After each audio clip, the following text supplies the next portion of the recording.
Assalamualaikum warahmatullahi wabarakatuh. Saudara-saudaraku yang saya cintai jabahkan, khususnya warga Nahdien di Indonesia. Akankah muktamar luar biasa NU berlangsung? Akankah gerakan dari ulama-ulama kiai NU di Jawa Timur yang sedang mendesak, mendorong untuk dilangsungkannya MLB atau muktamar luar biasa ini akan terwujud? Wallahu a'lam bishawab. Yang jelas gerakan mendorong gerakan untuk mewujudkan MLB sampai detik ini saya ikuti tidak pernah berhenti, dan bahkan dari para pemrakarsanya dijadwalkan akhir November ini sudah ada pertemuan-pertemuan yang terstruktur masif untuk mengarah kepada muktamar luar biasa. Muktamar luar biasa itu arahnya adalah untuk merombak seluruh kepengurusan pengurus besar Nahdlatul Ulama dari semua tingkatannya, dari mulai Rais Am dan juga pengurus-pengurus Tanfidiyahnya.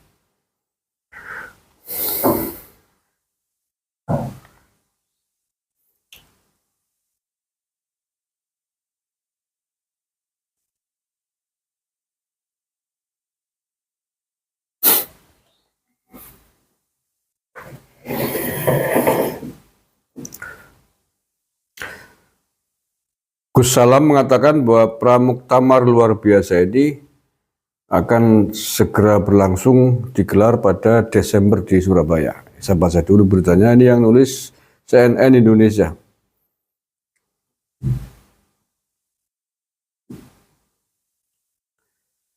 Ketua Presidium Penyelamat Organisasi dan Muktamar Luar Biasa NU, Abdus Salam Sohib atau Gus Salam memastikan agenda pramuktamar luar biasa NU siap dilaksanakan di kota Surabaya, Jawa Timur pada Desember 2024 yang akan datang. Pra MLB sendiri insya Allah akan dilaksanakan bulan Desember di Surabaya. Titik juang para pahlawan. Pra MLB direncanakan dihadiri oleh PWNU se-Indonesia atau yang mewakili, kata Salam dalam keterangannya hari Jumat kemarin. Gus Salam bercerita, selama 2 pekan belakangan ini para presidium PO MLBNU berbagi tugas melakukan silaturahmi dan konsolidasi kepada ulama, kiai sepuh, masyayikh, tokoh, dan para senior NU.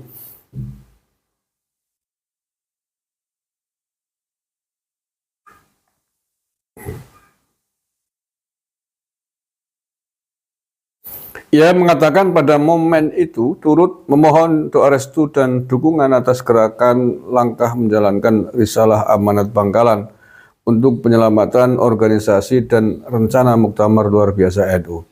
Gus Salam mengklaim ada kesamaan pandang dari para ulama kiai sepuh NU yang merasakan ada sesuatu yang salah dari penyelenggaraan Jamiah NU. Ada mismanagement yang fatal dan prinsipil dalam pelaksanaan. Ada pergeseran pelaksanaan norma dan landasan etis dalam Muqaddimah Qanun Asasi, Fiqh NU dan ADART, serta aturan teknis organisasi. Ada penurunan spirit, mentalitas, dan moralitas dalam berjamaah dan berjamiah yang ditambahkan oleh pimpinan dan pejabat PBNU hari ini, kata dia. Gus Salam turut menyoroti adanya perpecahan di akar rumput NU mulai terbuka dan laten terjadi dari Sabang hingga Merauke, terutama di Pulau Jawa. Dalam perpecahan itu lanjutnya tersimpan hubungan yang tidak sehat, saling merendahkan hingga saling menjatuhkan. Atas perspektif dan ungkapan perasaan beliau-beliau itu, memantapkan presidium untuk segera menggelar muktamar luar biasa NU, kata Gus Salam ya. Isu rencana MLBNU awalnya muncul dari kesepakatan hasil Mubes Alim Ulama di Bangkalan, Jawa Timur pada hari Minggu 18 Agustus yang lalu. Para kiai dan ulama berkumpul untuk menyikapi persoalan seputar kondisi PBNU. Hasil pertemuan ini berupa kesepakatan yang disebut Amanah Bangkalan. Salah satu poin Amanah Bangkalan adalah pembentukan Presidium Penyelamat Organisasi NU dan persiapan MLB. Awalnya MLBNU direncanakan akan digelar di Cirebon, Jawa Tengah. Sebelumnya Sekretaris Jenderal Pengurus Besar NU Saifullah Yusuf meyakini wacana MLBNU tidak akan pernah berhasil dilakukan. Gus Ipul menilai para petinggi PBNU juga tidak menghendaki hal itu. Ia pun menyinggung ada upaya-upaya sejenis MLP di tubuh NU yang tidak pernah terrealisasi sedari dulu. Oke ya, itu kontroversi polemik di kalangan elit Kiai NU yang sejak Agustus kemarin sudah melakukan pertemuan di Bangkalan untuk menggelar yang tadi disebut MLP. Walaupun upaya itu selalu dipatahkan oleh pengurus PBNU hari ini, termasuk Gus Yahya sendiri pernah mengatakan, juga ini tadi Gus Ipul juga mengatakan bahwa upaya tersebut dipandang tidak akan berhasil. Tapi kita tidak mendahului kerso, kita akan melihat seperti apa kira-kira progresnya dan nasibnya MLP ini.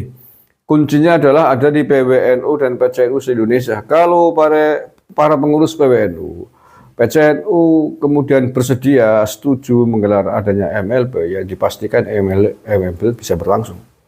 Tapi kalau pengurus-pengurus PBNU, PCNU tidak ada yang mau untuk ikut di dalam MLP itu, ya saya kira sulit. Ya, karena kan MLP itu hanya bisa berlangsung ketika kemudian para pengurus wilayah, pengurus cabang mau berkumpul untuk menggelar MLP. Walaupun pengurus PBNU misalkan menolak, tetapi kalau PBNU, PCNU mau berkumpul, mau mengadakan MLP, ya tidak akan bisa ditolak, tidak akan bisa dilawan.